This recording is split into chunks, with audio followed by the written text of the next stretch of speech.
there at 9 minutes, 12 seconds. So with the body contact, honestly, this had the feeling of a regular season game for a long stretches tonight. So Jones had the point shot that held. There were 5 Panthers back on every time. The other kid in the zone, you have 5 Panthers back every single time. If you're not defensively responsible, you're probably not a former Panthers player. So the net feed to Reinhardt, the image there. More Panthers pressure with 7 minutes left. Right on the side of the net on Reinhardt. Another clear, McDavid has to run to the block. There was a four-handed run by Serena as the Oilers power play struggles to get really much of anything going. Short-handed Lundell chance was held, so the Oilers had no shots on that power play, but Florida did. And then at 18:06, after the shot gets blocked, Bennett goes, "I'll take it," and Bennett scores another road goal. He scored from Tkachuk at 18:06. So the Tkachuk shot gets blocked, and that's where Pickford was focusing. Puck goes over to Bennett, and gets the goal. It's 2-0 for Florida. The Oilers, in first periods in this Stanley Cup final, have allowed 7 more goals than they've scored. This is a big problem for the Edmonton Oilers. And it's weird because in the last Stanley Cup final, the Oilers had some struggles here and there, but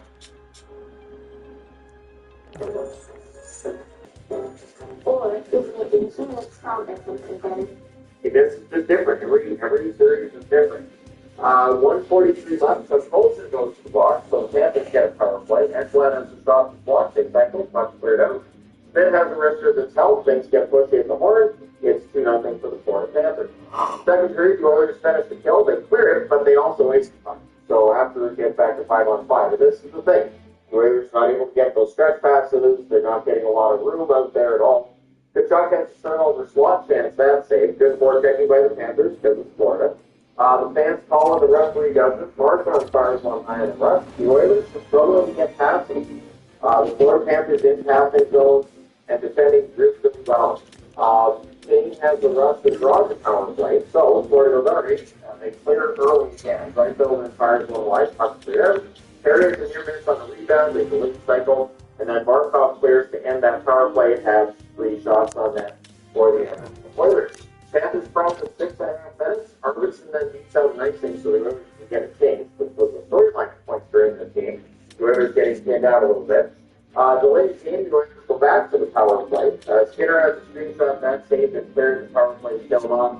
2 shots on that power play. So power plays get a little more effective, and then if they're not effective, and that was it for the power plays for the Oilers. They not really anything from the start of the power play.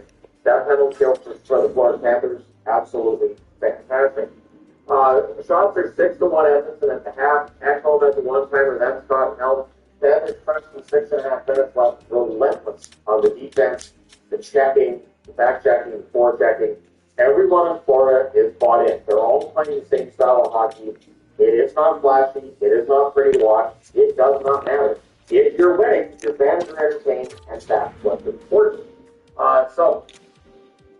The Panthers get more pressure with 5 minutes left. The Oilers report the ice. The crowd's getting quiet. This is a very Florida Panthers game. This is how Florida, when they're playing well, there's just nothing for the other team. There is no game like that. There just isn't any. Ekholm fires behind. The next chance for him is held during brief Oilers press. There was no traffic in front of the net. So this is the problem, too. You got Florida making sure there's no traffic in front as often as possible.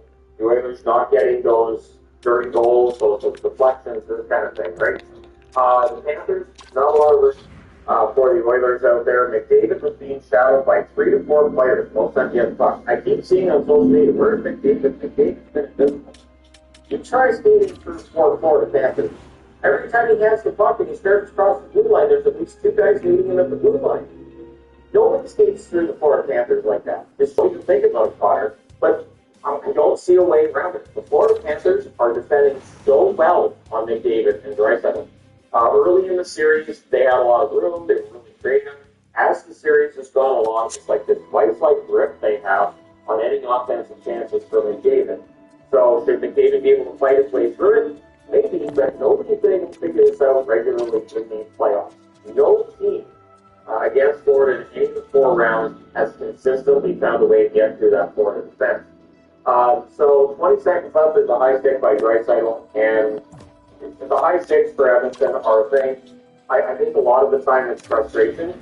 And Draisaitl felt that the victim of the high stick went down to the ice pretty easy. Points out of the flow seriously, but it's a high stick. A high stick. And through 40 minutes of play, I haven't put this on the board, both teams had 4 slot shots. That is 4 high-danger chances from in front of the net through 40 minutes. The Panthers gave them nothing through 40 minutes. They're still up 2-0 from very quiet. Third period, there's a short hand rush by Kulak because remember, the power play rolls over in the third period. There was another clear. The Oilers finished the kill, just 1 shot per Florida on that power play. The Panthers, though, were forcing turnovers again. And 3.5 minutes into the period, they had the only shot on net. The Oilers rush goes offside. Not really to get going. This is part of the problem, too. They have a rush. You have a wall of white jerseys leading into the line. So you're not going offside. You can go up. Not a lot of emotion either compared to previous games. And I don't know how to fix that. Like, the Oilers, you go out there and start, throwing dirt. You get some stuff to get going. Then Florida's just fired up, right? So, go. And then it's 5-12. I thought it was a lost face-off. And then Lucarina gets the mark on. It's almost the same as this goal in the first period, except in this case, he goes end-to-end. Marchand buries one 5-hole. Lucarina with the assist at 5-12. And I think Marchand has to get it on point.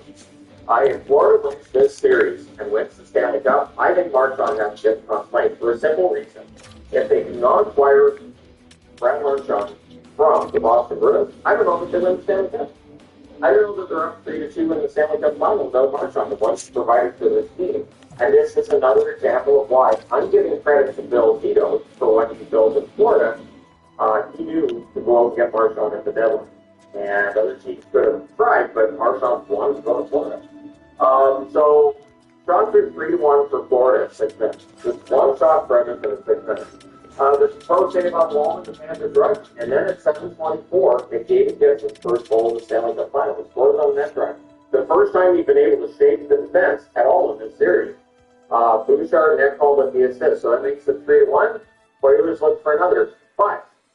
That forecheck for Florida does it again. That's the Barkov, with forechecking, gets the puck, puts it to Reinhart. Reinhart wrists one from the slot, and in 8 minutes and 10 seconds, Florida has their 3-goal lead back. It is 4-1.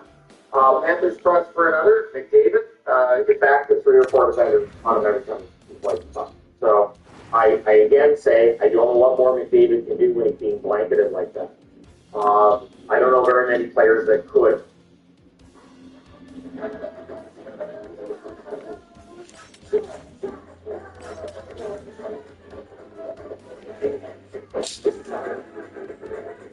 Fight their way through that kind of back checking. Panthers really took the fans out of it with that 4th goal, and the relentless forechecking and back checking just quiet. Fans call on the referee does not, which probably is the best for Edmonton. Their power play wasn't very good tonight.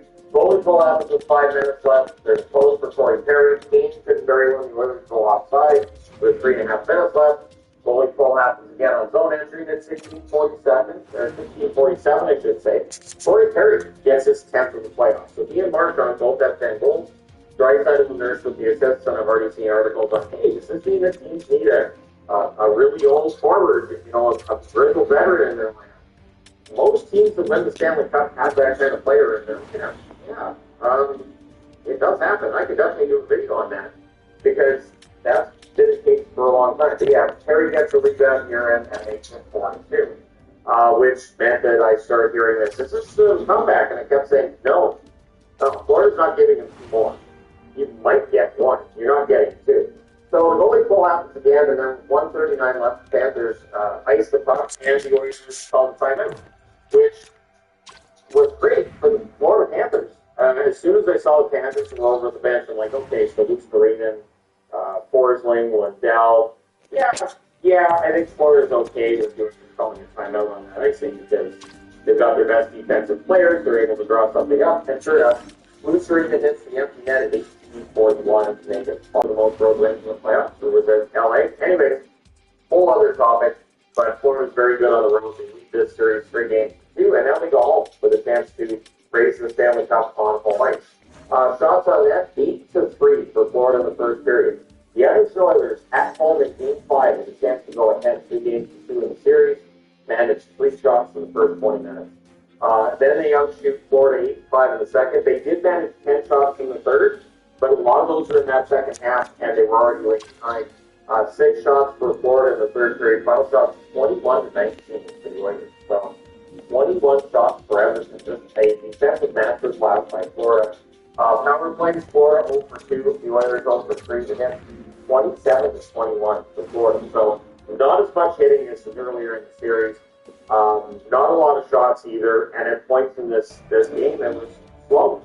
I even after that second period, I was like, is enough going to happen for me to do much of a review? Perfect.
I came up in the construction industry. We celebrate the suffering. We love the hard days, and we're proud of. I will let those clowns fight it out. Just because.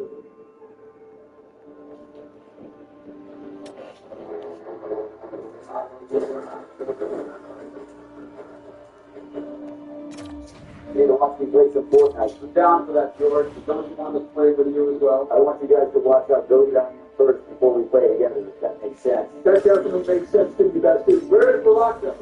I thought you said you had to come through to our gaming session. I wouldn't worry about that, Donald. Seriously, What's going on here? We're watching Go to George play some Fortnite for Ron. Seriously? It's one thing to play with him, but now we have to watch him play solos? It's to show you how builded I am. Only the building ones would understand. Already starting with this, huh? don't talk to my bestie like that. It's okay, Betsy. We all know how Barrett is as a person, so this isn't anything new. Am I right, boys? You're right about that one, Go to George. Yeah, just do your thing, George. We believe in you. You got this, bestie. I know you will get first place. This is the most disgusting thing ever. Don't cry about it, Baron.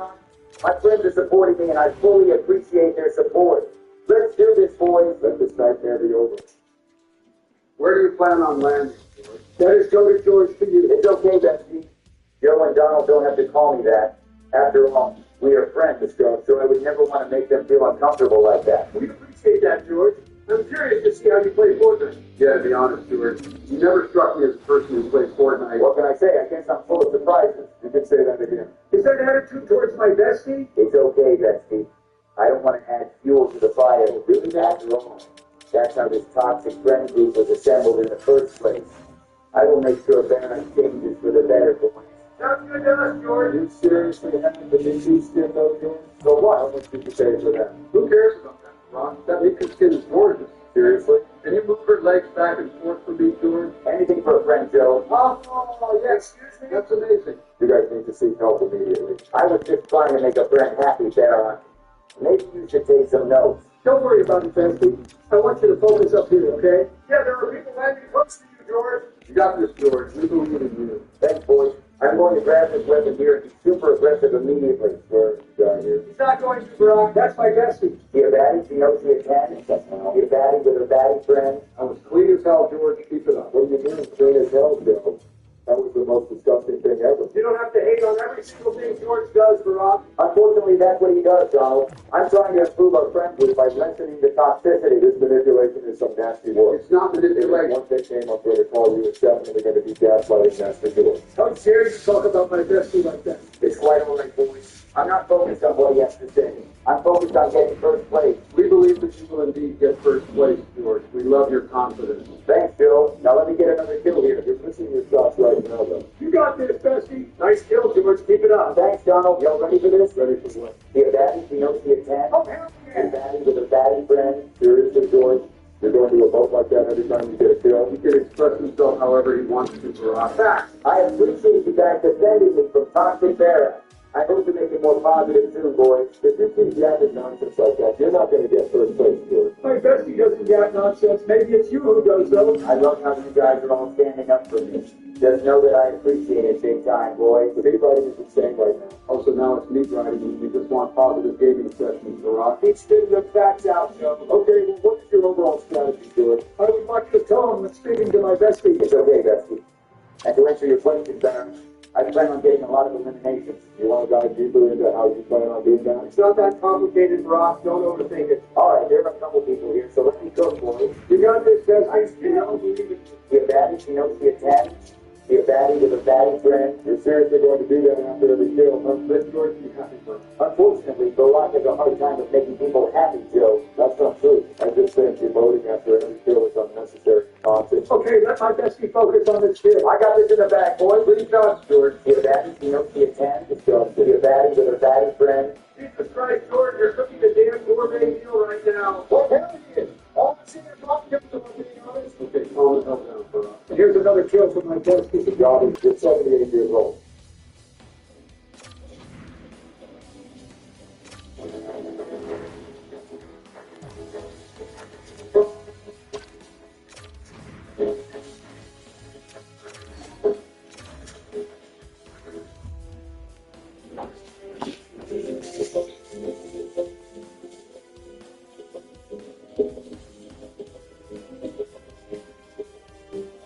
Why are you getting back that toxic energy to a soldier? My bestie can do whatever he wants. Get the facts out, Bill. I remember when I was 12 years old, it's for fun. If I was ever toxic like these kids nowadays, I would get spanked by my daddy so badly.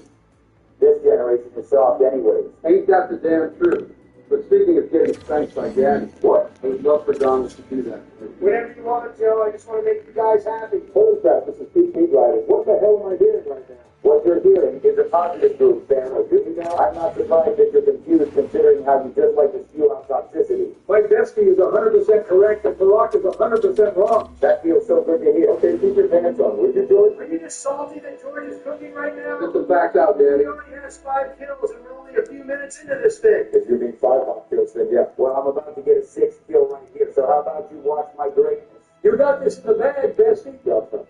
See a baddie, she knows she a 10. Swing it back See a here. baddie with her baddie friend. Swing it up now, Joe. Are you being serious right now? Barack hating on Joe once again. Nothing new here, boys. Barack just likes to hurt people's feelings. Fact, I'm trying to change it for the better, boy. We appreciate what you're trying to do, George. Shut the hell up. There we go. Yeah, that's a good choice right there. I'm trying to help you out here, you know. Are you constantly thinking of me, George? Am I listening to your head rent-free? Why are you constantly responding to me? Well, unlike you, I actually defend my friends when they're being criticized. This is so disgusting. Forget investing. I just want to see you get more elimination. Don't worry, Betsy. I plan on doing just that. You don't know the sort of you don't know how to play this game. Okay, don't bother him, Barack. What do you mean, don't bother him? You got this, George. Need to focus against Fox. You almost got him, bestie. Finish him off. Nice kill, George. See a baddie? She knows she a 10. Sing it. See a baddie with her baddie friend. You missed so many damn shots and you're really emoting against the little boss.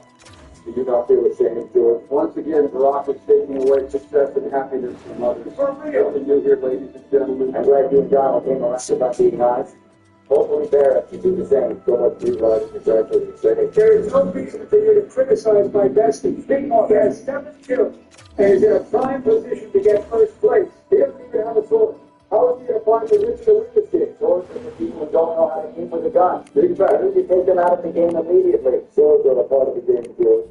You can't just complain about them like that. But my point still stands. It's for people who can't aim. People can use whatever they want in this game, Barack, just because you probably use swords yourself. I don't use swords. It doesn't mean you should get all defensive when someone criticizes you. But that's how Barack has been. He always gets butthurt and defensive when someone doesn't have the same opinion as him. Once again, boys, I'm so glad that you guys came around and truly realized who Barack is as a person. Okay, save this speed right into the desert. How about we focus on getting first place? Are you feeling hurt right now, Barack? Excuse me, that your friends realize who you are and now won't side with you? Don't talk like they're your friends, George. They're fine. Okay, don't talk about us as if we're your possession, Barack. Keep spitting them facts out, Joe. You can get this kill, Bestie. With your support, I will definitely get this kill. You keep missing the shots, though. Well, you didn't miss it right there. Your baddies, you know, see a 10. Oh, hell yeah. Your baddies and a baddie friend. Well, you're still amazing, George. For you to kill a bomb with blowdown, that's inspirational. I should really let you have it for the amount of times you've criticized my Bestie. It's okay, Bestie. Let me get this kill right here so we won't have anything but praise for me next time. So I know one will never give you praise. You got this, George? Nice kill, George. You're killing it out here. Don't see a 10. See a baddie with a baddie friend. I'd rather be put from the streets than hear you say that nonsense, George. Oh, that could definitely be arranged if you're being serious about it, Baron. It's Barack. Why do you keep mispronouncing my name? And why do you keep being mean to my friends, huh? I appreciate you defending us like this, George. Yeah, for real, George. This really does mean a lot to us. You're seriously going to backstab me like this, guys? What do you mean? After everything we've been through together, I find it super ironic that the backstabber himself is upset that his friend supposedly backstabbed him. Ain't that the damn truth, Bestie? You guys don't need to be like this right now. Are you now feeling the pain I felt before, Barrett? Leave me alone, would you? Can you leave him alone? You're distracting him right now. Yeah, George needs to secure the forecast. Okay, it's not that hard to do. Stop hyping that up. You constantly have to hate on someone. See a baddie? She knows she a 10? See a baddie with her baddie friend? Seriously, George. You kill these grunts and you're flexing on them? I'm happy with doing it. Who are you to get in the way of my happiness? We are talking about Barack after all. He literally strips away any form of happiness or positivity away from you. Don't even think about responding to my bestie, Barrett. I don't give a damn at this point. Just hurry up and finish the game. Well, it looks like George will be getting a couple more kills here. Let him cook. It's hard stuff, David. Okay, well, I wasn't planning to stay in there, Barrett. Holy crap, that kill was smooth as hell, George. And there's another person. Keep going, George. You got this thing in the bag. Amazing job, Bestie. See a baddie? She knows she a 10? Preach See a it. baddie with her baddie friend? Don't go sticking your chest out when you just third party a bot fight, George. You're such a miserable person, Barack. I tell you. There's another See kid. a baddie? She knows she a 10? See a baddie with her baddie friend? Okay, even you have to admit it, Barack. Going to George is demolishing everyone in this lobby. These are all bots. Excuse me? I can do this with my eyes closed. Shut up, Barack. My bestie has 12 kills, and there are still 27 people in this lobby. Your hating is so forced at this point. Ain't no way in hell that you told me to shut up, Bill. Watch it, Baron. Don't you even think of pitching it back to my bestie? What more do you want from me, George? It won't stop unless I make it stop. You can't be serious running the pain that I have. Do you hear me? It's okay, Bestie. Just focus on getting first place. Yeah, we're all here to support you. Barack just likes to yap nonsense anyway. We're here for you, George. Just get first place, okay? I love you guys for that. I wish Barack could be like you guys. This is so damn disgusting. What's your approach now, though, George? The circle is still pretty big, but there are less than 20 people left. I have to play this smartly. Aluminum beverage cans are all recyclable, including pop, water, mocktails, and zero-proof beer. Whether you bring them back to get the 10-cent deposit refund or drop them in the recycling bin, be sure to return all of them so we can turn them into new things. I already know good and damn well that you're going to be buffed with swords, so I have to be mindful of that. That's a good mindset to have, Bestie. People who use swords aren't buffed. I guarantee you're a sword user, Barrett. Just admit it. I'll use the situation. Big as that. That doesn't mean I'm primarily a sword user. Look, Baron. Did we have Barrett's nickname down? That's a good nickname, Bestie. Like hell it is. How about you focus on getting this kill? Well, he's connecting a lot of the shots right now. I think you'll be just fine. And now the guy who's going to take me closer to this dude. It's so overcooked. You got this, Bestie. Finish him off. Oh, hell yeah. I'm going to 360 and sorry ass. Got this, George. Finish him off in Great style. kill, George. See a baddie? She knows she a 10? Sing it. See a baddie with her baddie friend? I wish I could yak right now. Looks like somehow you're finding a way to you're important enough to be making a statement like that, Barack. I can say whatever the hell I want to. Excuse me? Don't talk to me like that. Don't talk to my bestie like that, Barrett.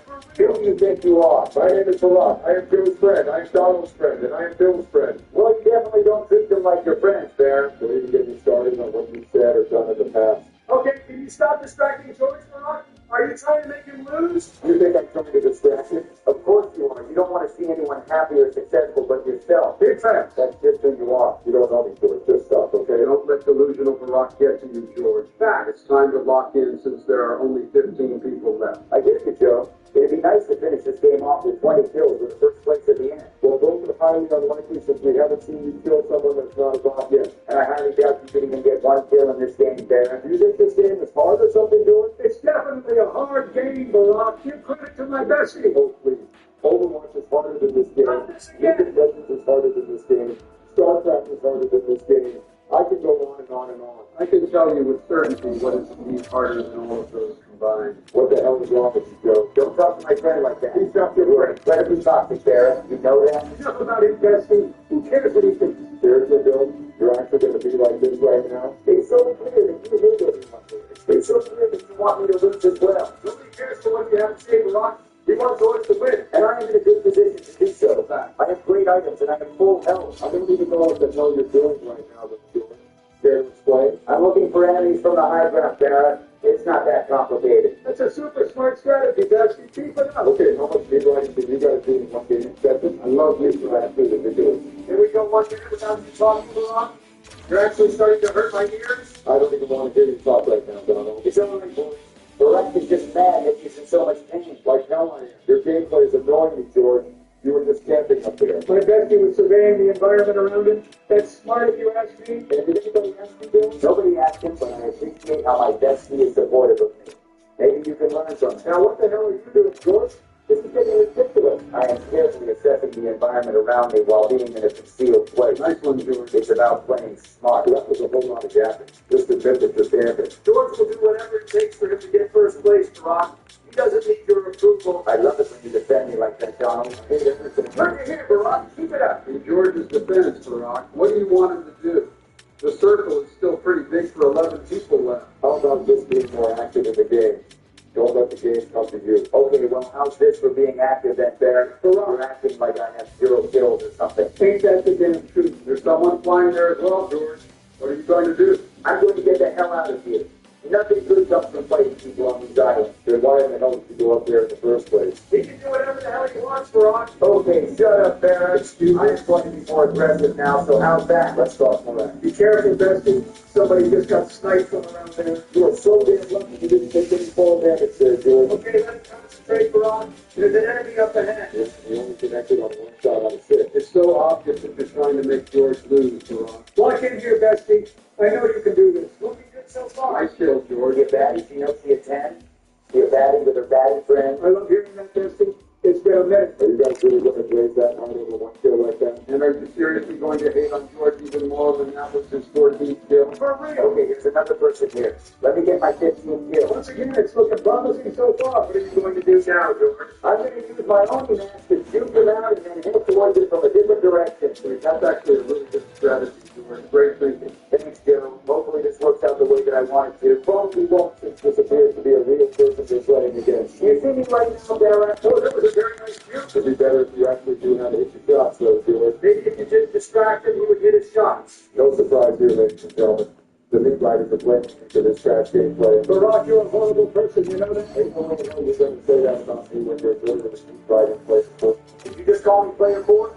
Back then was a different time. Oh, really now? Now you're acting like a horrible person. Yeah, seriously, Barack, that's uncool. Maybe you guys are the one acting horribly right now. You sound very pissed off, Baron. Maybe you should guys are pissing me off. Good to hear. Keep it up. He's behind you, bestie. You can't be serious with this right now. Of course he's camping behind the tree. And we finally got watching this crap. Like never you are. I need to take cover and heal up immediately. That's the right thing to make, George. Keep it up. With the way you're approaching this, George, you should definitely be okay with the next fight. You almost got yourself killed from falling off that cliff. But he didn't. And now my bestie is going to heal up. I wish I had something like that right now. I wish that we finished you off when you have less than 50 health left. You're such a miserable hater, Barack. Like hell I am. Now we're going to watch George camp in the damn book. George does have the word George in his name, so why does it matter? Ain't that a damn truth? Okay, that was a terrible joke. Don't ever try that crap again. My friends can say whatever they want to, Baron. Okay, instead of worrying about it, George, you should really focus on getting more help. What do you think I'm trying to do? Being manipulated, It's not my fault that there isn't anything around me to bring us down. You'll be okay, bestie. I'm sure you'll find something. This is getting annoying. There are literally no healing items here. Deep breaths, George. We're here. Yeah, George, we got your back. I appreciate it, George. This is what friends are for. I'm so thankful that you guys aren't like that. I'm actually living in your head rent-free. It's pretty sad. Was my bestie wrong with his assessment, though? Whoa, there's a water sprite you can use, George, to heal yourself slowly. That's big time. Yeah, it's better than nothing. That's for sure. No excuses if you lose this game, George. Here's you look only after you better finish the job. Shut up, Barack. My bestie already accomplished a lot this game with getting 14 kills. You're seriously telling me to shut up again, Bill? You've been kind of annoying this whole time, Barack. I now know where George is coming from even more now. Yeah, I'm not going to lie. I also understand it more. Who every one of you guys? How about that? And how about you let my bestie concentrate? Thank you for your continuous support, guys. No one cares for what you have to say, Bill. Newsflash, Barack. We all care for what George has to say. Moving past that, though, what's the move now, George? I'm just going to prioritize healing up fully so I can maximize my chances of winning this game. That's the right move to make. It doesn't seem like there is anyone targeting you at the moment, so now is definitely the time to heal up. Yeah.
But now the storm is coming through, so I gotta move into the circle now. You didn't want to grab the water strike with you, though? It's okay, Joe. I'm sure I can find another one closer to the circle. I didn't want to get rid of any of my items. I guarantee you're going to die with sword for sure. Oh, really, Alan? Look, I'm good enough for this next game. I'm not sure he asked for your opinion, Barack. Okay, but there's another water strike, George. You could at least get back to full health now. Preach it, Joe. The rest of the lobby better watch out for Soda George because I'm coming. I'm coming too.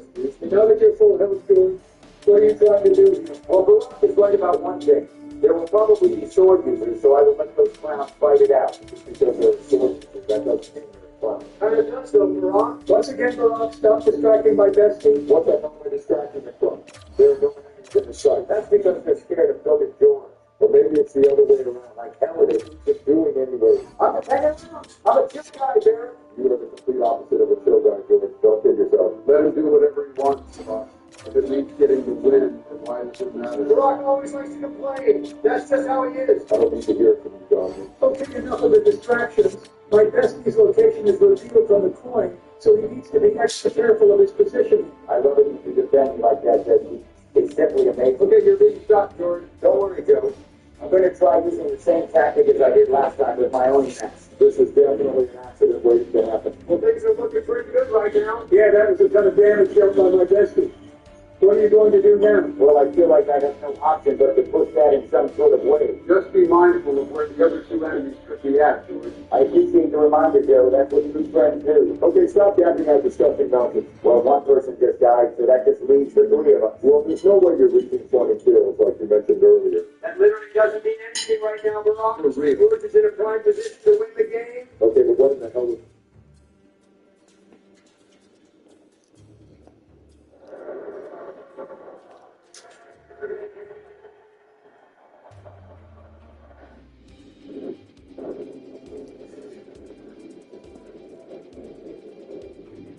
So, leave it to Elliot Friedman to get things going on the Vancouver Canucks conversation train. One more time.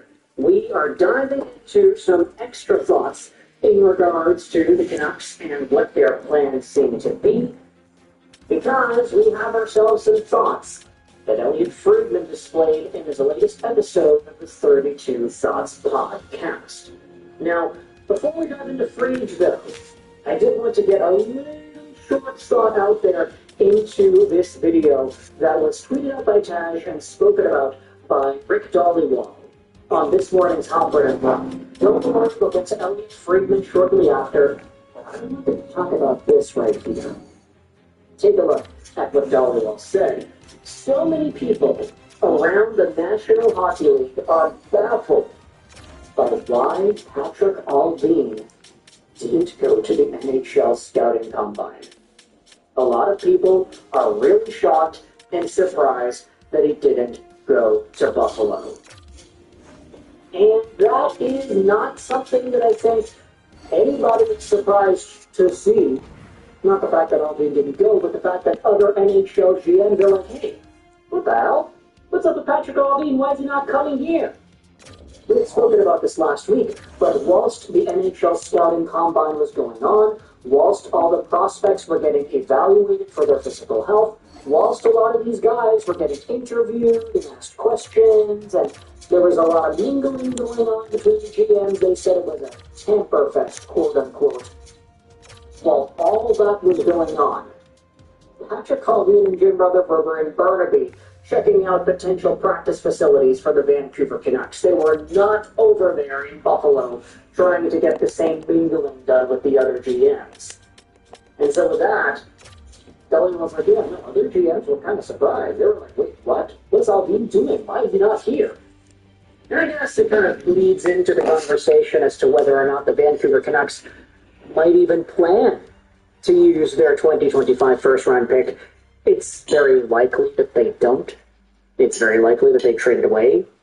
But ultimately, that, I think, is the biggest introductory station on this train of thought that we are going down that says that the Vancouver Canucks will make a trade involving that pick. Speaking about the Canucks and trades, let's dive into what Elliot Friedman went out there and mentioned about Vancouver on today's 32 Thoughts podcast, reacting to Game 4 of the 2025 Stanley Cup Finals. Now, big shout out over to Canucks News Summaries who went out there and summarized what it was that Friedman spoke about on the show. There are a lot of things over here, from the CBA and the rising cap to free agents, the Colorado, Pittsburgh, and Jonathan Taves. But I wanted to dive into the Vancouver Canucks, because Friedge does have a number of interesting points to bring up over here. Take a look at this. In regards to Vancouver, Elias Pettersson recently came back from Sweden to meet with Adam Foote, and the Canucks took this as Pettersson having more investment in the team. They liked that he did that. Secondly, the Canucks would only trade Elias Pettersson if, quote-unquote, it solves their center problem. 3. The Canucks don't want to go where the market is trending on Pius Suter's next contract. Number 4, they want Philip Hedl as a third-line center or a top-6 winger. And number 5, the Vancouver Canucks are looking to solve their problems and not create more themselves. And I wanted to start out on that last point there. Yeah, of course, right? Of course. They want to make more problems for themselves. What are you, nuts? Of course they don't want to do that, bruh. Oh, they want to solve their problems, not make more problems for themselves. Excellent analysis there, Friedman. Okay, I can't get too snarky or rude at Elliot Friedman. Come on, it's Elliot. We all love Elliot, right? To build a truck like no other, we ask the tough questions. Like, what if intelligent power could take you further? Although it does go without saying, yeah, of course the Canucks want to solve their problems. They don't want to make more problems for themselves. Anyways, let's bounce back over onto some of these other points here. Vancouver! They're thinking about Elias Pettersson, and they're saying, yeah, this guy's more motivated than he was last year. This guy is having more of an investment in the team. He came back early this time. It's June. And he is in Vancouver, or at least he was in Vancouver, to meet up with Foote.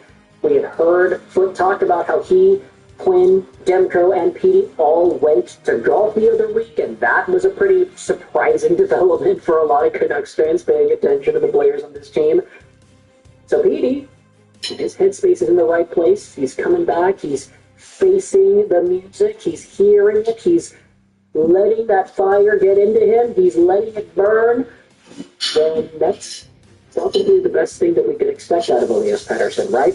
A motivated PD is a better PD. And when his head is in the game, he plays so much better than when he is not. I mean, we saw an entire season of him not really playing with his head in the game, right? Meanwhile, Friedman says that the Canucks would only trade Pettersson if it solves their center problem. Yeah, it's hard to think about trading away Elias Pettersson and coming out of it with a better center core, right?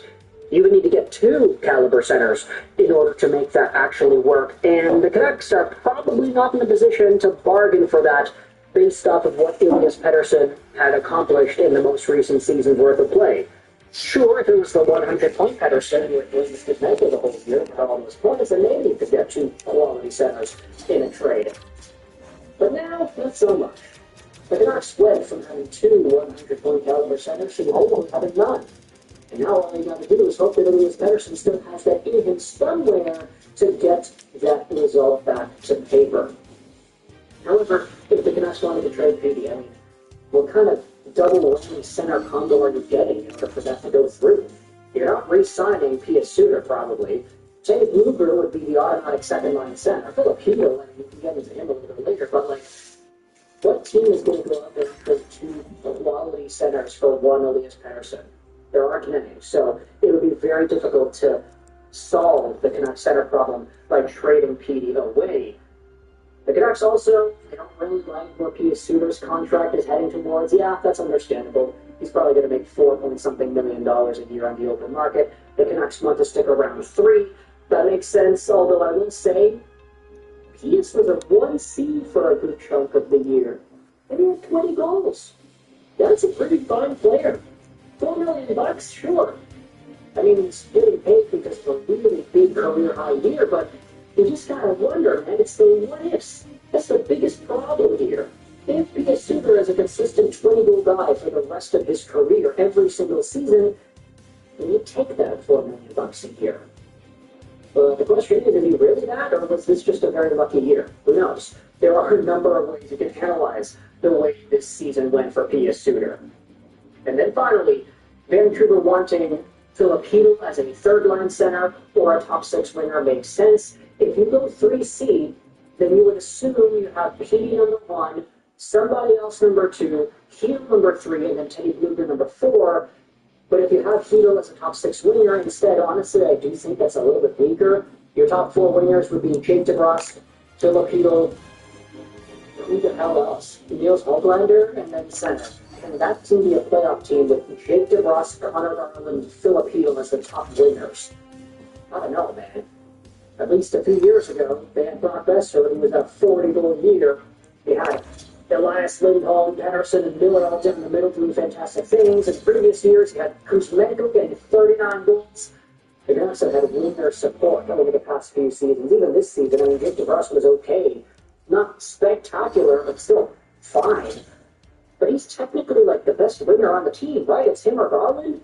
So if Filipino is a top 6 winger on the Vancouver Canucks, I don't know how confident I am in the Vancouver Canucks as a team if he is their top 6 caliber guy, you know?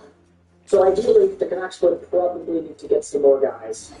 Put Hito down in the third line, if you assume he actually plays. Grab another second-line center to play behind PD and have that 1-2. Get up to $700. It's not about opening a new LLC checking account.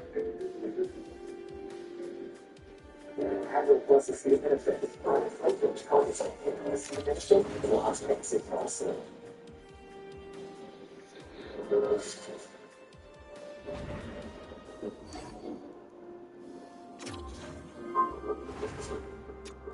Australia's beaches are famous for sun, surf, and sand. But beneath the view lies something darker. From golden ships to vanishing figures, these shores hold terrifying secrets.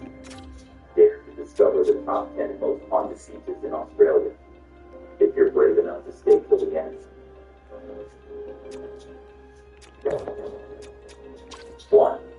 Shelley Beach, New South Wales. They say Shelley Beach looks like paradise during the day. Calm waves, golden sand, and a gentle breeze that feels like a dream. But when the sun sets, everything changes. The air thickens, the light fades too fast. And that's when the whispers begin. Locals speak of a ship that wrecked just off the coast over a century ago. Dozens of lives were lost. Some never recovered. Since then, strange things have happened. Walkers along the beach have reported cold stomachs, freezing patches of air, even on the hottest summer nights. Campers hear voices, low, desperate, calling names no one recognizes. But the most chilling tale, a lone figure, soaking wet, standing motionless at the edge of the shore, eyes empty, dressed in clothes that don't belong to this time. Witnesses say if you look too long, they vanish, leaving behind only the wet footprints that lead to nowhere. People still visit. They swim. They laugh. But those who stay after dark never forget the feeling that something or someone is watching. 2. Manly Beach, New South Wales. By day, Manly Beach is full of life. Surfers ride the waves, children laugh, and tourists snap photos under the sun. But buried beneath its beauty is a chilling secret few dare to speak of. Long before it became a coastal getaway, this land belonged to an ancient aboriginal tribe. Sacred burial grounds once lay where the sand now meets the sea. When colonists arrived, they built over it, disturbing what should have been left untouched. Ever since, strange things have happened. Visitors report hearing drums in the distance, rhythmic and slow, even when no one else is around. At night, shadows drift across the beach with no source, no sound, only the sudden drop in temperature to announce their presence. One woman claims she was pulled toward the water by invisible hands, dragged by a force she couldn't see. Locals avoid the beach after midnight. They say if you hear the drums and don't leave immediately, something follows you home. Not everyone believes the story, but those who felt the icy grip of family's past, they never walk there alone again. 3. Brighton Beach, Victoria. Brighton Beach is known for its colorful bathing boxes, bright, cheerful, and lined up like toys along the shore. But behind that postcard image lies a darkness that refuses to fade. Decades ago, a fierce storm swept through the coast. A fishing boat capsized just off the beach. The bodies were never found. Only fragments of the vessel washed ashore like broken bones. Since then, the beach hasn't been the same. At night, passers by have heard heavy footsteps crunching along the sand. But when they turn, there's no one there. A chilling cold settles over certain boxes, the same one, night after night, as if something lingers inside. Locals talk of a man in a long coat, soaked to the bone, staring out at the sea. He never moves. He never speaks. And when approached, he simply vanishes, leaving the sand beneath him untouched, dry. Some say it's the spirit of the captain, still searching for his lost crew. Others believe the sea took more than lives that night. It took peace and left a curse behind. Bright may shine by day, but when the sun disappears, so does its charm. 4. Glenelg Beach, South Australia. Glenelg Beach is a favorite for families. Warm sunsets, soft waves, and memories made along the boardwalk. But not all memories are good ones, and some refuse to fade. In the late 1970s, Glenelg was the center of a chilling mystery, a series of disappearances. People, mostly children, vanished without a trace. No suspects, no bodies, just silence and sorrow. Since then, strange things have plagued the beach. Locals say they hear laughter, soft, distant, childlike, drifting from the dunes at night. But when they search, the laughter stops, replaced by whispers too faint to understand. A Male lifeguards once spotted a small figure standing at the water's edge, alone, unmoving. He rushed. Take charge of your house with the number one doctor recommended multivitamin. Up top, center. You did it. Down. But when he arrived, there was no one. Only tiny wet footprints in the sand, leading nowhere. Some say the souls of the missing never left. Then Linnell holds them, trapped in time, repeating their final moment.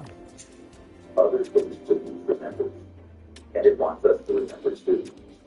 So when the sun dips below the horizon, and the beach grows quiet, listen closely.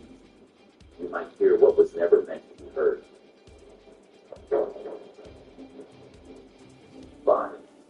Bondi Beach, New South Wales.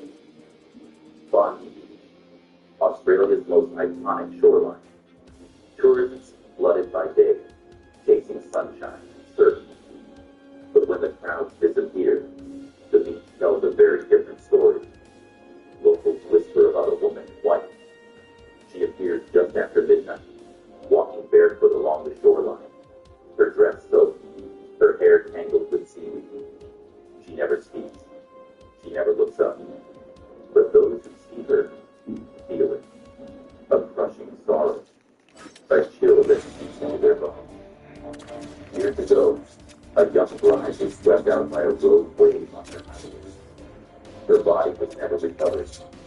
Ever since, lifeguards and night swimmers have reported feeling a sudden pull in the water, like something grasping at their ankles. Some say it's just a time. Others aren't so sure. Security cameras once caught her silhouette on an empty beach, only for the footage to glitch, and her image was blurred to static. They say if you see her, don't follow. Don't call out. Just turn away. Because those who try to help her often feel the sea trying to take them too. Bondi may be beautiful, but after dark, its ghosts rise with the tide.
Six.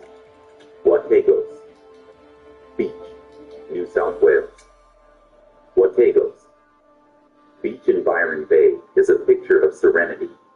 Crystal clear waves, soft sands, and surfers gliding through golden light. But beneath its beauty, something stirs. Something ancient. Long ago, a merchant ship sank just off the coast during a violent storm. No distress call. No survivors. Only broken timbers and whispers in the wind. Locals say the wrecks below, where no one should have been. But the strangest tales come from the beach itself. Late at night, beachgoers hear the distant clang of a ship's bell, echoing from the ocean. Some have seen lantern lights glimmer across the water and vanish. They say the captain never left, that he still walks the shore in storms, soaked and wild-eyed, searching for a way home. Wategos is calm, until it isn't. And when the mist rolls in, and the sea goes still, listen, something might be calling from the deep.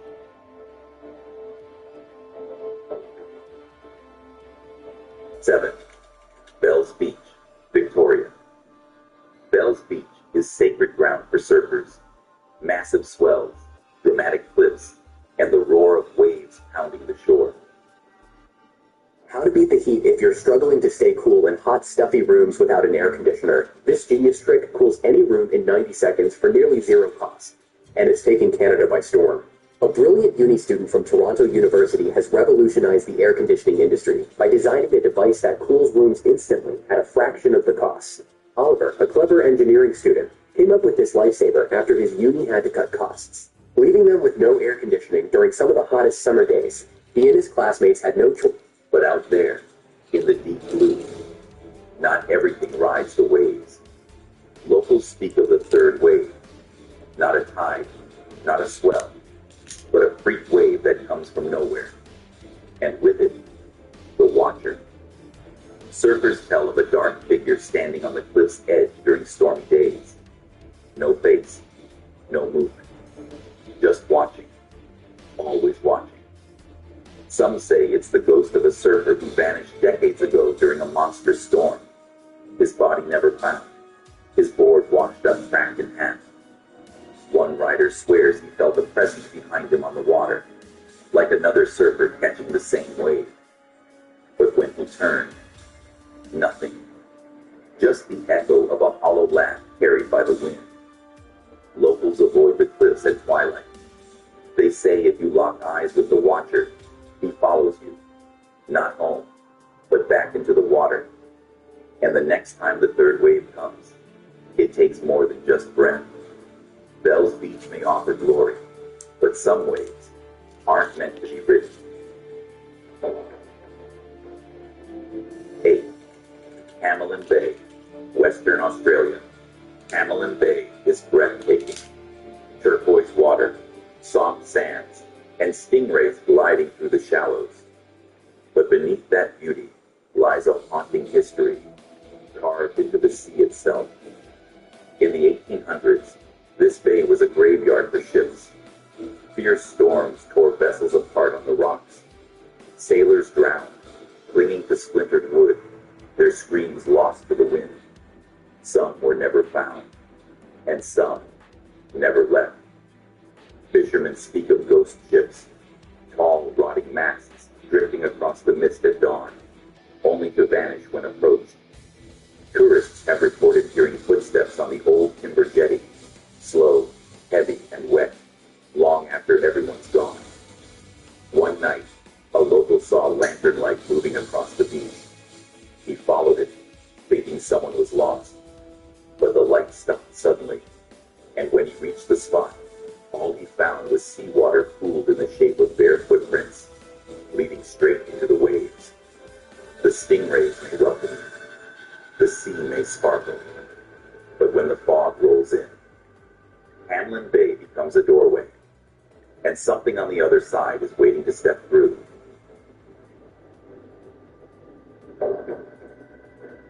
9. 9 Mile Beach, New South Wales. 9 Mile Beach stretches endlessly, quiet, windswept, untouched. But sometimes, too much silence hides what should not be heard. Locals talk about the woman in white, a ghostly figure seen wandering the dunes just before sunrise. Always barefoot, always alone. Her dress soaked, her face pale and lost. Some say she was a young mother who vanished decades ago, swallowed by a rip current while searching for her missing child. Neither was ever found. Fishermen setting up before dawn have heard soft sobbing carried on the breeze. When they investigate, they find footprints, small, wet, and fresh, leading from the sea into the dunes, then nowhere. One camper woke to the sound of humming outside his tent, a lullaby. When he stepped out, the beach was empty, but the humming grew louder, circling him until it stopped, all at once, and the temperature dropped. Prime Scott, a little tight though. Let's play it, yeah. I can take close. So, like winter had arrived. They say she's still searching, drawn back to the beach night after night. hoping to find what the ocean stole from her. At 9 Mile Beach, it's not the waves that haunt you. It's what walks quietly behind them. 10. Bateman's Bay Beach, New South Wales. Bateman's Bay looks peaceful. Calm waters, gentle tides, and a sky that stretches forever. But beneath its stillness lies a deadly memory the sea refuses to forget. Years ago, a freak storm rolled in without warning. Several fishing boats capsized. Entire crews were lost.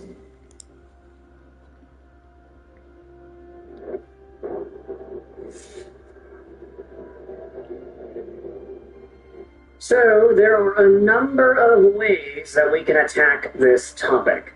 Because when it comes to this player at hand, it's been quite apparent that he has been in the spotlight, in the forefront when it comes to Vancouver Canucks-related discussion, and to a certain extent, Habs-related discussion too.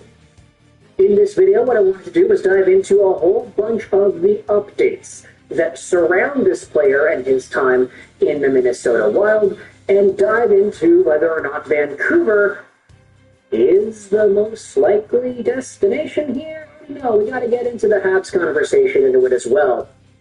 But today we are talking about our favorite 9th overall Austrian-born 5'9" center phenom, Marco Rossi, out of the Minnesota Wild.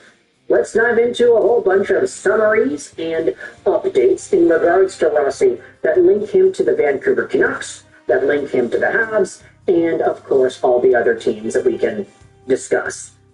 Firstly, we'll start off with the 4th period summer trade watch list of 2025, because this was posted the other day, and it does have the Rossi scoop that kind of funnels everything in at the beginning. He is the 5th overall name on the 4th period's trade watch list, and it says here that Minnesota is actively looking to move Rossi, who is believed to be looking for a contract in the $45 to $50 million range. He is an RFA this July, and the Wild GM's Bill Guerin has been taking calls on him. Teams reportedly linked to Rossi are the Philadelphia Flyers, Montreal Canadiens, Vancouver Canucks, Nashville Predators, and Calgary Flames.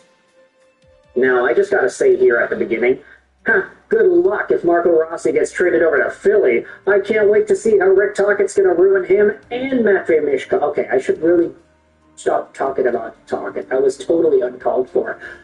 Philly fans, you're not gonna hear the end of it from me.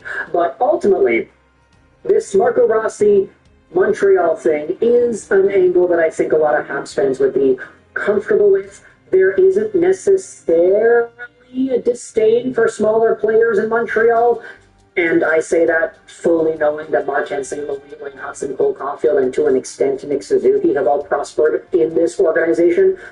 But I will say, Marco Rossi is only 5'9". The Habs had a bigger center in Kirby Dach as their number 2 for a while, up until, of course, he got taken out of commission. But if Rossi is available, I think he is a really good name to add alongside of an Ivan Demidov. Just the skills, the passing, the playmaking, the offensive vision would be so good between those two. Add on Patrick Laine if you assume he's going to stick around, and you might have yourselves a really dynamite line of guys who can just mesh. Rossi's playmaking almost perfectly fits the style of Patrick Laine and what Laine excels at the most, standing in one spot waiting for that 1-T. So for the Montreal Canadiens to be in on what is essentially the top center option in the NHL, at least the top center option that's available for trade that we know of right now,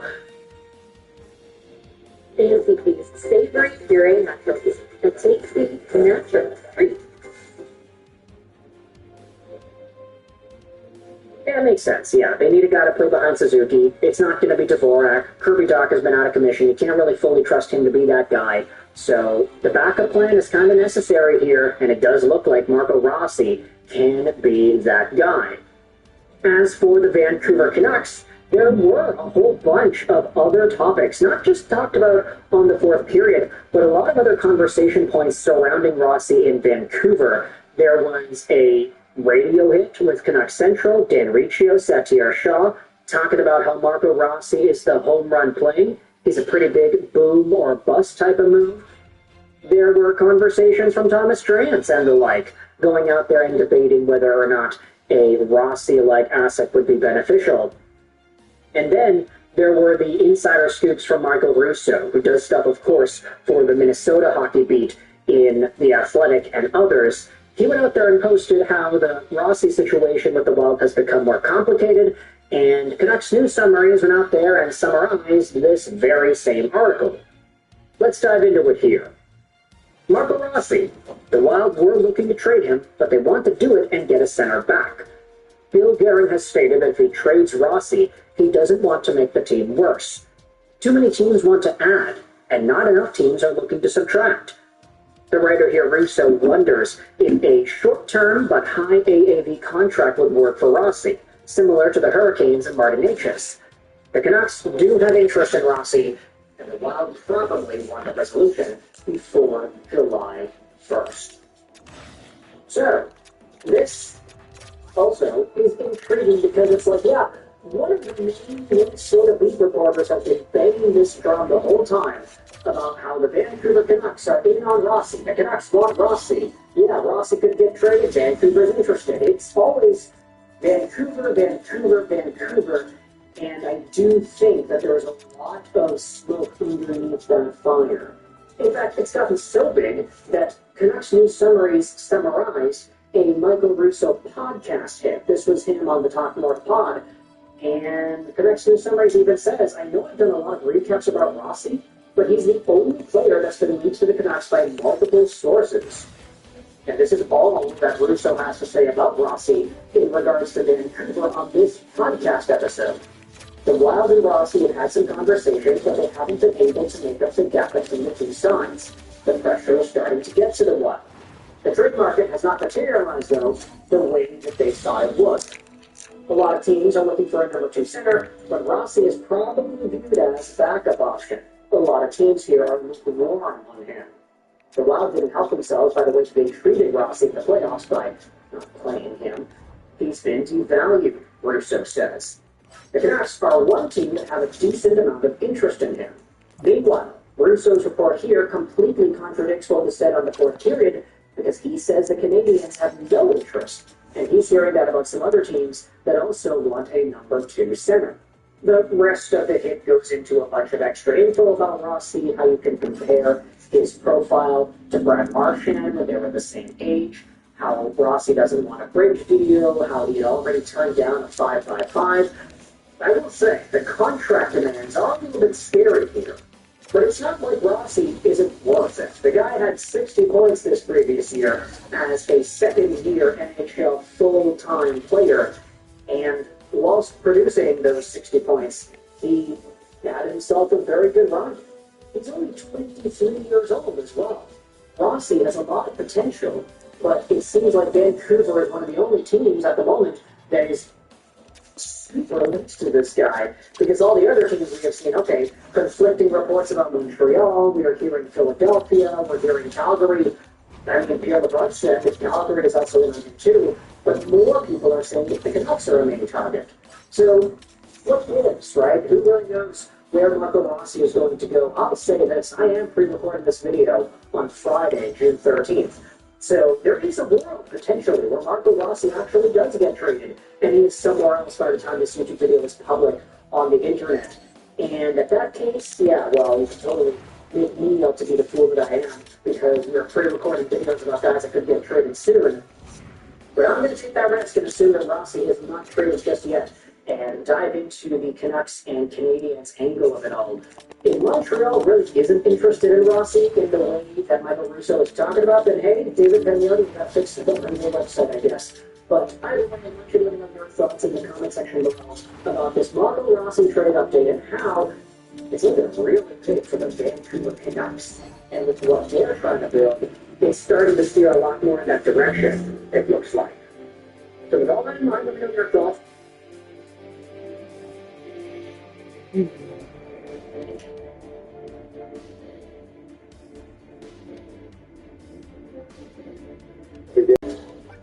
Well, I've never eaten with a spoon before. And I've never eaten with a fork. Right, boys? Y'all ready to run some golf with your friends? I've been waiting ages to get back to this game, Barack. Let's do this thing. Yeah, it's been a while since we've played this game. But I have to ask you though, Barack. What's up, Why Joe? are Bill's and George's name in the loading screen? Just joined our Discord call. What's going on? I'm back, you both. You want to start the game now, Baron, or else? Whoa, hold on now. What in the actual hell is going on? Explain it to us, Barack. They want you to go on, may the best player win. Rock, what the hell? Wait, I'm so confused. I am building this. Don't you think it's going against me? George, what is going on? Why can't someone explain this to me? That is building towards the demented peasant. I would suggest for you guys to focus on the game. How could you tell us to focus on the game when we don't even know what the hell is going on right now? Garbage excuses from the 400-pound man himself. I am not 400 I think pounds. it's very fitting that we're playing this match. Are you still here as well? The demented peasant is asking about you, Bestie. You can talk now. What do you mean Bill can talk now? You guys need to shut the hell up and focus on the game. Seriously, Bill? What are you looking for? Doodle or say anything that goes against me, and you guys will pay. Please focus on the game. That's all I ask. I don't know what you did, Barack. Another pre-planned excuse from the obese criminal himself. What did you You say? can have the advantage, though, Donald. This map is us trying to get out of jail, and you seem to be very good at that. George, please tell me what is going on. How are you doing? How is Bill doing? Shut up, you goddamn fossil. What? I'm here for one reason and one reason only, and that is to destroy you all. You realize we can just kick you out of the Discord if you're going to keep talking like this, right? Donald, just focus on the game. I would listen to the backstabber himself, you obese buffoon. What in the hell are you saying? Trust me on this. You don't want to mess with Jordan George. George, we don't want to play with you if you're going to act like this. You don't have a choice, you senile bomb. Are you trying to threaten us right now? Not that you're going to win, but it's probably in your best interest to focus on the game. I can't believe I'm saying this, but George is right, Donald. Just listen to him. Can't be serious with this, Barack. Stop trying to take away from my bestie's moment, you clown. My bestie just got a hold of one. Again with calling him Bessie. I'm surprised you're even in the damn group still. Excuse me. It's only a matter of time, though, for you to abandon your friends once again. You guys see how I got that hole in one as well, though? Shut up. You didn't praise my bestie when he got a hold in one. Stop looking for praise. All you did before was ask for praise and respect, George. What are you even talking about? And all you asked for before is that you could get a damn quarter pounder with cheese meal every time we play. Okay, but what about you, Bill? What's going on here? Did I say you could talk to my bestie? I can talk to him however much I want. Just don't chill out with that. Actually, you know what? Why don't you go ahead and talk to them, bestie? I give you permission. What the hell do you mean by permission? I would appreciate it if you guys left me alone. What the hell? And just listen to George. How dare you, bestie? It's begging to you. Why are you doing this, George? Why can't we come together? You left us, you damn clown. You stretched out the backstabber himself and the McDonald's #1 fan himself all the damn time. Don't you dare talk to me like that. I didn't intend on hurting you guys. I was just tired of the drama. Well, you hurt everyone. Why are you even still here? You should go back to eating ice cream in the damn retirement home. Okay, you don't get to speak for us, George. Well, the fattest man on the planet is speaking out so he can defend his daddy Joe. Do you think you're any good? I don't know what you're talking about. You never know what anyone is talking about because you're literally the dumbest person on the planet. Don't act like you need balls with me so you could use me to get you your first rich win. And don't act like you didn't. Call back to me and rush me back when I was taking time away. That seems like a you problem, George. Like hell it is. You're still thinking about that. Okay, but what the hell is that shot, Bill? I told you to focus up. You're seriously concerned more for the game than what is happening right now with George? What do you want me to say, huh? And now it's Barry's turn to spew out some bullcrap. You used to be cool. And then you backstabbed me and went over to their side to meet right You them. missed your shot. You're probably the fake one in this damn group. Did you just say that I am the biggest one? Oh, so now you can't hear or something? Everyone knows this, Barack. You are by far the fakest individual on planet Earth. Can you stop yapping, George? Excuse me? You made me miss my shot. You missed that shot because you're literal garbage at this game. You don't like us, George? And why are you here? For What real. in the world are you trying to accomplish? This is the most disgusting friend group I've ever been a part of. I'm going to destroy everything and destroy you all. Come on, George. You don't need to be doing this right now. Okay, shut up, Joe. I'll let us recognize how my bestie is in first place. I'm also in third place, though. Nobody cares. Everyone knows you're going to lose anyway, too. It's all about my bestie. Why is he still talking then? Where is he? Should I give my bestie permission to respond to that? Again, with the permission aspect of things, George, Bill can be his own man. I would be very careful how you losers respond to me. Please talk to him. I wouldn't want for someone to get hurt. Excuse me. Are you trying to apply something right now? How dare you do it? No. How dare you guys? guys ruined my life with this garbage group. Seriously? You guys took my bestie away from me. You guys are the worst. You can't blame us for everything, George. Stop talking, Joe. Self-reflect as well if they want to improve. I did warn you guys, didn't I? What? Oh, God damn it! I'm sorry! What are you doing right now, George? Whatever you're doing, you better stop. What I do with my bestie is none of your concern. Excuse This is my bestie, not yours. Come on, guys, I need you two to stop with this. Say anything more, Barrett, and all hell's going to break loose. Okay. I'm sorry, George. That's my bad. Damn right it's your bad. Now call me Goldie George. I didn't call you that crap. Oh, what was that, you obese pig? What the hell? Okay, you are Goldie George. We will bow down to you. Say it one more time so we can truly understand what the facts are. The fact is that you are Goldie George. What the hell? Nobody is going to be controlling you. You hear that, ladies and gentlemen? This is what you all have to do now. Bow down to your king. This is seriously messed up, George. We're sorry, okay? That apology was as fake as Barrett's entire personality, Joe. What'll make you feel better, George? We're sorry, okay? It's too late for that crap. All the crap you guys put me through. You all deserve it. Is there anything we can do to fix things, George? You guys will keep playing with me and my bestie whether you like it or not. And don't even think of saying anything or doing anything. I have my eyes on all of you guys. Wait, what do you mean you have eyes on all of us? I don't know, you tell me. So that was actually you then, huh? The one who was making comments every now and then during our previous gaming sessions? It could be. Or maybe it's not. Maybe you guys are just going crazy. It's not that hard to connect the dots. You're saying too much again, Barrett. No! Stop! How many times do we have to say that we're sorry, George? It won't matter. I will torture you guys mentally, just like you did with me. Can't be serious. You're going to learn what I went through. Just listen to George, please, for the love of God. Let us go to George to all of you guys. What's going to happen if we win this game then? Go to George? Well, that's definitely not happening. It's going to be me or my bestie. What if it's not there? Stop talking. It's going to be like one of those spanking sessions. Stop! We're sorry. Stop! These lead writers may be delusional, bestie. Okay. Let's all take a deep breath. You don't get to tell me what to do. Apologize to your holiness. You're right, George. I am truly sorry for disrespecting you. Must be dreaming right now. There's no way in hell that this is actually a thing. That's right. Question everything about your existence. Question whether this is real or not. Question everything about what you know. Let's not have this conversation anymore. You can just focus on the game instead. You can say whatever you want, but I will also do the same. You guys will learn the same pain as me. Talk to us, George. What pain are you going through? Okay, George, please stop. You fat ass. Seriously, you really just call me that? I will not tolerate any slander towards my bestie.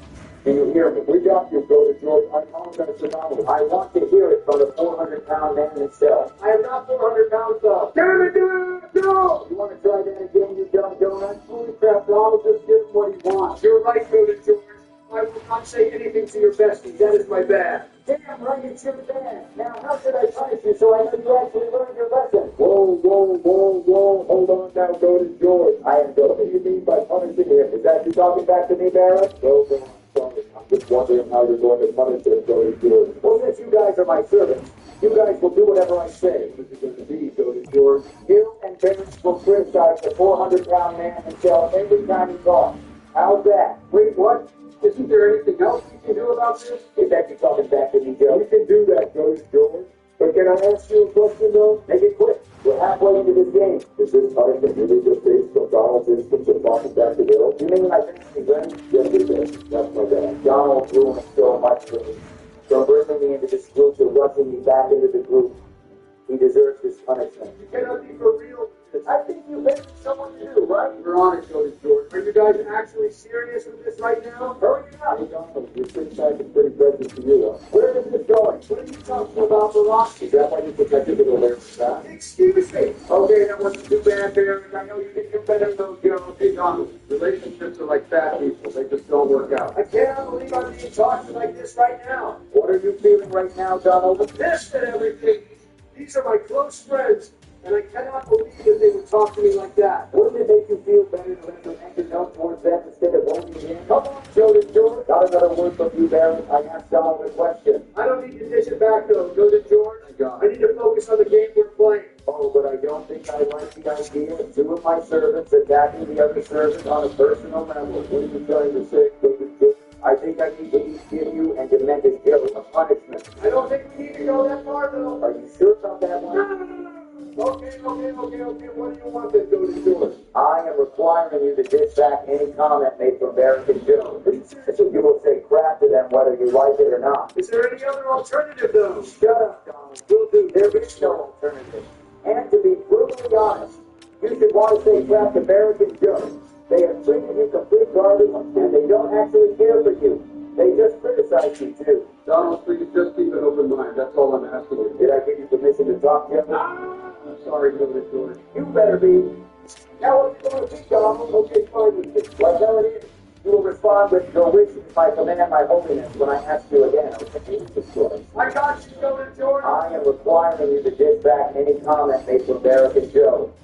You will say crap to them whether you like it or not. Do you understand these terms and conditions? Your wishes, my command, my holiness. That's much better, Donald.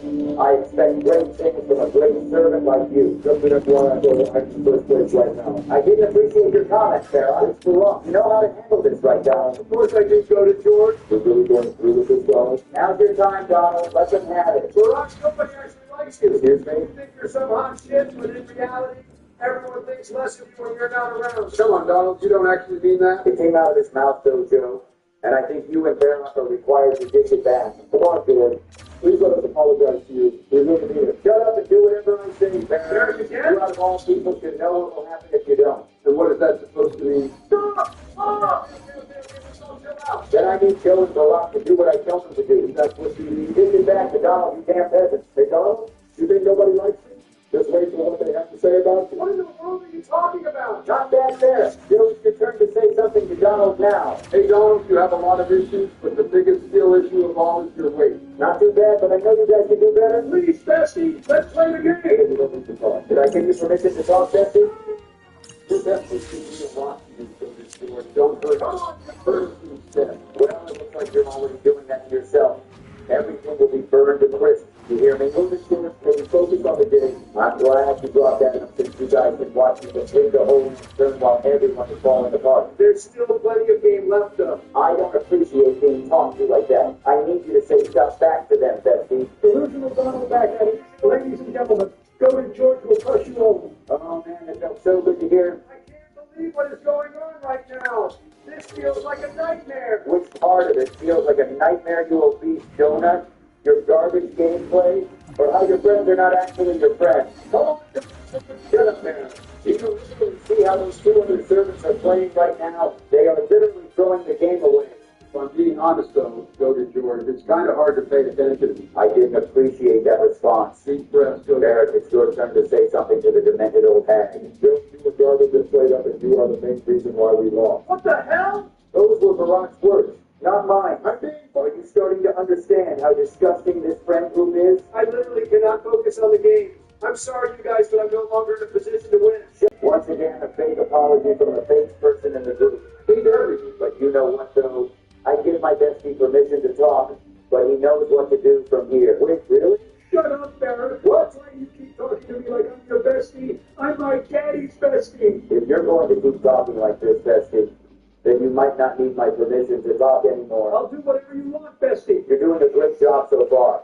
Joe and Donald are a complete mess, and Barrett will crumble eventually. Keep it up. You know good and damn well we were never going to win this game with these kinds of distractions. You're a complete garbage at the game, Joe. Don't talk to my daddy like that. Yeah. Keep talking like that, bestie. You guys should just give up. There's no way you will defeat Cody George. My bestie is spitting out facts. It's such a clown show out here. How many attempts do you guys need to finish up the hole? You don't know what to think anymore, okay? Stay the how you expect us to play. Are you questioning everything about your life now, Joe? Are you feeling pain mentally? Are you feeling hopeless? Are you feeling alone and isolated? Tell me, damn it. Well, I just made it to the other side, so I'm still in this. Did I give you permission to talk, Daddy? I need my bestie to say something back. Don't you ever speak without permission? Do you know what's expected? What are you saying? Of course you don't, because my bestie went through so much because of you. Exactly, you tell them, bestie. Guys just need to finish up the hole so we can finish up the game quicker. You're trying so hard to keep your friends under delusion, Barrett. What do you mean by that? How about you tell them, bestie? Barack thinks so lowly of you guys. He is such a fake friend. Are you being serious with that, Barack? Come on, guys. Go to George is making that up. Believe me. Oh, but that didn't come out of my mouth. Don't you guys trust my bestie? think it's You did call me out for my played-up gameplay earlier, Barack. my bestie didn't give you permission to talk. It's okay, bestie. Let them argue. And you did say, Barack, that there are so many things said about me that I don't know about. Come on, guys. You know good and damn well what's going on here. If you try continuing with that conversation, you know what's going to happen. Listen to Billy George, he will lead you to the truth. Keep speaking like that, bestie. With all due respect, Billy George, you do realize that I am still in the lead, right? How dare you talk to him like that? It's okay, bestie. I can handle garbage criticism from the faced man himself. For God's sake, and you know that. Oh, but are your so-called friends sure about that? Me and my bestie don't buy it. And now Joe and Donald are having doubts themselves. George is 100% correct with this. Damn right I am doing it. I'm sorry, that isn't enough. You will pay, just like my bestie. Let me put it like this. Why has there been so much drama? This is manipulation. I ended up leaving the group. Facts. And then my bestie left the group for a bit. Facts. And then Joe left the group. Facts. Look who stayed behind the entire time. The fakest man on the planet. Baron. Are you being serious with this right now, Billy George? What are you feeling right now, Joe and Donald? You have no choice but to answer that right away. I'm thinking everything right now. I can't believe this entire damn thing. Let me hear that, Donald. What about you, Joe? I can't deny everything that has been brought up by you and Bill, if I'm being honest. Do you understand this now, Baron? They don't value you as friends either. My bestie is 100% correct about this. The friend group is insanely toxic, and Barrick is the leading cause for it. I refuse to be portrayed My like this. bestie is not wrong. At all. And everybody here knows it. You were constantly trashing our gameplay the last time we played together, though, Barack. Did my bestie give you permission to talk? It's okay, bestie. I think my job is done here for now. You're not be for real with this. Although I disagree with how Joe and George is going about this, he's not 100% wrong. Seriously, Gus. Are you actually being like this right now? Being like what, huh? Why don't you tell me since you tend to be fake? I love hearing this. Keep it going. I am not fake. Why do you not do like that to yourself? You created Billy George. Excuse me. When I was first introduced to the friend group, you were supposed to be my friend. And then you backstabbed me. To put it simply, Barrett, you created this. And I won't allow you to do it to the others. My bestie is not wrong about that. How did you go about this, Bill? You weren't even there for long now. Don't get toxic now that you're getting called out for it. I'm getting annoyed because these are all lies to fit your narrative. Then why don't you explain your toxicity in Playground? Preach it. Why don't you explain your toxicity in Marvel Rivals? Exactly. Why don't you explain your toxicity in Mario Kart? Why don't you explain that all? You never did explain that behavior, Barack. What is going on? Yeah, Barack. Tell us what is going on. You know what you can and can't share. I cannot believe I'm being harassed like this right now. Come on, Barack. If you don't have anything to say to justify that stressful behavior, then you were just being flat out toxic to me and Donald, right? Keep spitting the facts out, Joe. That's not true. There's just a lot going on, okay? You have to believe it. What do you think of that response, Bestie? I think that's typical Barrett. It's fake. It's dodging the question, and he's not being honest. Seriously, Bill. What? This is social media. It's content.